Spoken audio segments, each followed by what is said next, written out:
Bonjour à tous. Dans cette vidéo, on va parler un petit peu de la tension superficielle. On commence par quelques généralités.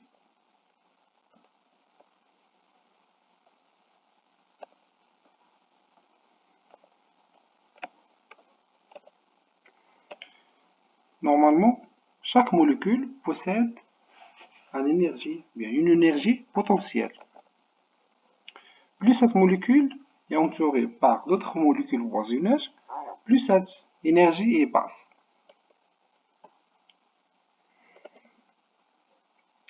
Les molécules qui se trouvent à la surface, on a moins de voisinage, des molécules voisines, et par conséquent, ils ont une énergie libre plus grande.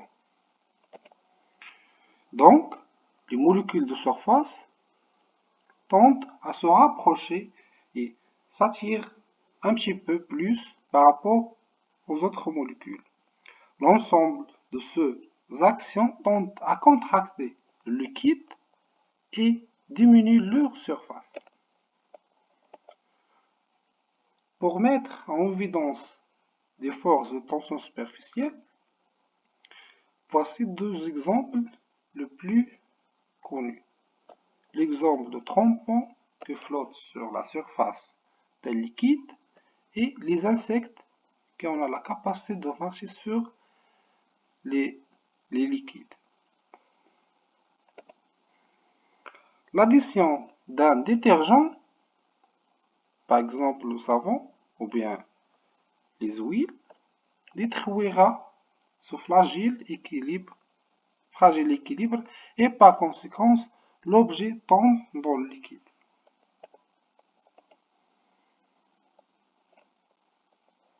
Donc, comme une définition de la tension superficielle, c'est un phénomène physico-chimique lié aux interactions moléculaires d'un fluide. Il résulte de l'augmentation de l'énergie à l'interface entre deux fluides, par exemple l'eau et l'air. C'est la résistance d'un liquide à l'augmentation de sa surface. Et on peut dire aussi que la tension superficielle, c'est l'énergie nécessaire pour augmenter la surface d'un liquide.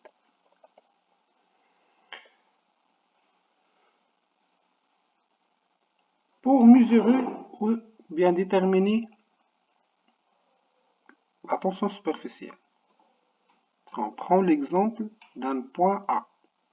Pour faire déplacer la molécule A de l'intérieur du liquide vers la surface, on doit dépenser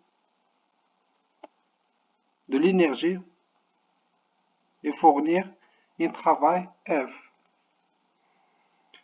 Le déplacement de la molécule A de l'intérieur vers la surface va augmenter la surface du liquide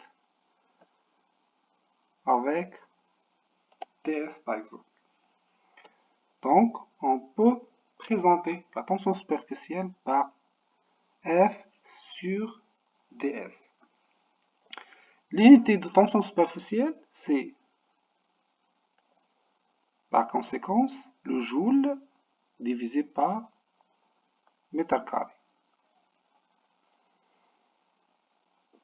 C'est la Newton par mètre dans le système international et le DIN dans le système CGS.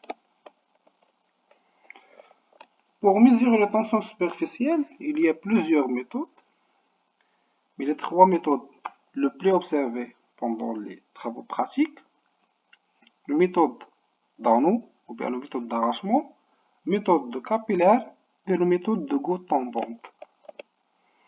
La première méthode, on utilise un dynamomètre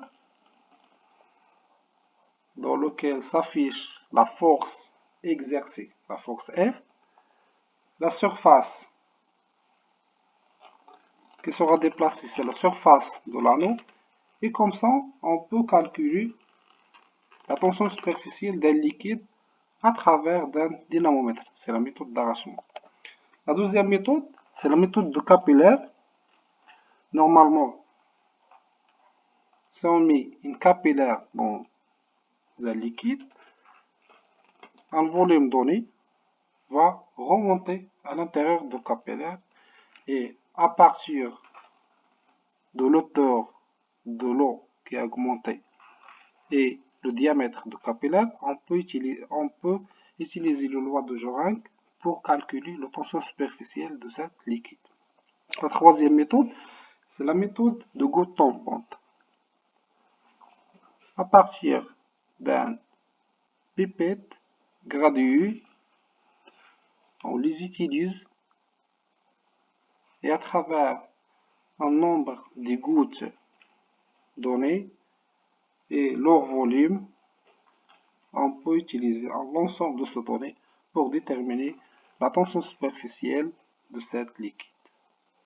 J'espère que ces informations sont très claires. Si vous avez un doute, une question, le posez dans les commentaires. Et merci pour votre attention.